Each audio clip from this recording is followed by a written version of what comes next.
My name is Taylor Riley Geyser. I am a PhD candidate in rhetoric and composition at the University of Louisville, and this is my presentation, Incarcerated Women, Gendered Rhetoric from the Outside and the Reality Inside Prison Walls. Okay, first of all, we're going to look at the agenda. I'm going to start with an introduction, and then I'll go into my story and my background, the rise of crime depictions in the media, gendered rhetoric, digital rhetoric, hashtag prison talk, my hope for this project, and the next steps. So first, introduction. I wanted to start off by saying that this is an early project. I just finished the practice stage, and the original project changed quite a bit.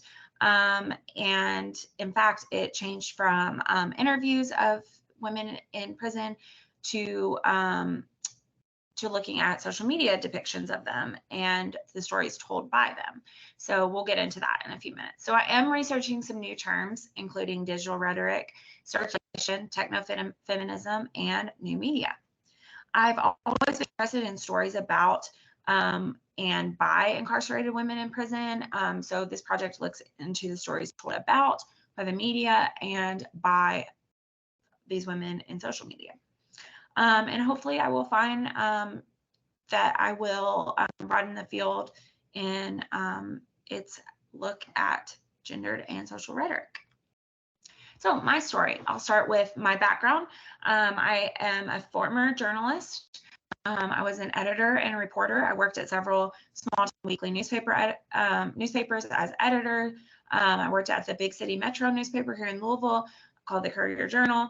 And I've always been interested in crime. I've reported on lots of crime, been in courtrooms, but I've recently been interested in feminist theory after looking into that for my MFA, and now in my doctorate, I'm looking into gender rhetoric and institutionalized racism. So I've always been interested in these things, but I've started to think about the ethics of speaking about these women and not hearing from them. And so, as we know, the journalism and research ethics are completely different. So I'm looking at what's missing from our field and how can I make this a lifelong career. I do eventually want to speak with women and write about their experiences. So, of course, there's a rise of crime depictions in the media. Since the 1990s, we've really seen crime as entertainment. As journalists, you work under big conglomerates that want to make money, maximize viewers and readership. And the reporters and editors decide what is to be reported on and left out, which can, put some in the forefront and leave some behind.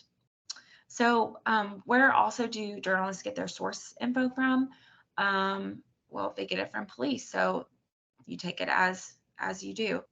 And who does it benefit? You have to ask yourself that. And that's what I'm looking into. Crime is entertainment. There's newspapers, TV, social media, now podcasts, movies. There's, of course, it started with Cops and Unsolved Mystery and Dateline, where these are sensationalized and dramatized, and these are human interest stories. And then there's media trials that are popularized that make these people celebrities, not only the people that are on trial, but also the judges and the jury and the lawyers.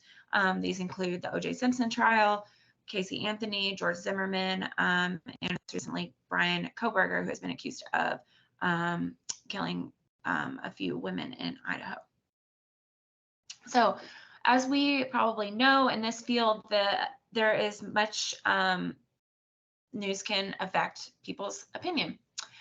News is powerful. It can affect attitudes, beliefs, policies, it's agenda setting. Some commentaries disguised as news, including 24-hour news broadcast channels and those on social media. These types of things, they are fear-based. They alter reality. How people perceive types of people and events can be altered. News is chosen based on the decisions of editors and producers and content makers. So what is left out, what is put in. But news can also help social reform, including Black Lives Matter and the Free Britney movement.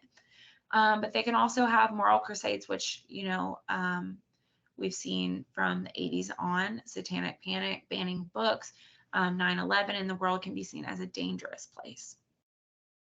So I'm looking more into the women who commit crime and the depiction of them in the media, but also looking at the stories that they tell about themselves in prison, which are stories of triumph and survival.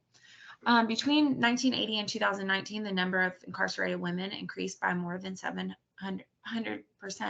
rising from a total of 26,000, little over 26,000 to 222,000 in 2019. And of course, most of these women are going to be women of color.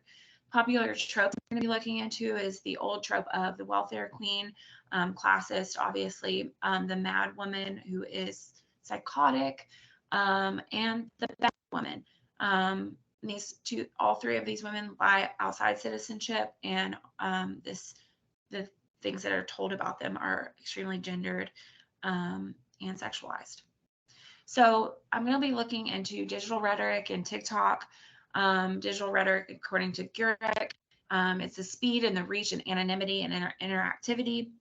Of course, there are power and authority of algorithms in these social media practices like TikTok, and produce this user experience.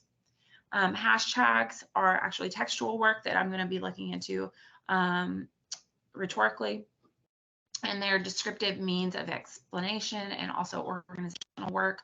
Hashtags can group large people in large amounts of people together, forming connections, collective stories, and then assemblage.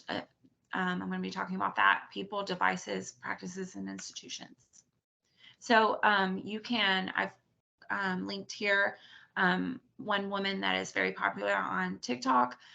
She talks about survival and triumphing in prison, and struggles of just basic necessities. So my hope for this project is to update the field interpretation of gendered rhetoric of incarcerated women, and also to broaden the field's knowledge of the power of digital media stories. My next steps, this summer I will be doing lots of reading about new media, digital rhetoric. Then I'm going to do some archival work. I'm going to be maybe looking into local newspapers and reading lots of stories about women that are incarcerated or accused of crimes. And also I'm going to be watching stories about these women in social media. So if you have any thoughts on this, I would love to hear them. Here's my email and my website, and I hope to see you soon, and I hope to talk about this at the roundtable. Thank you so much.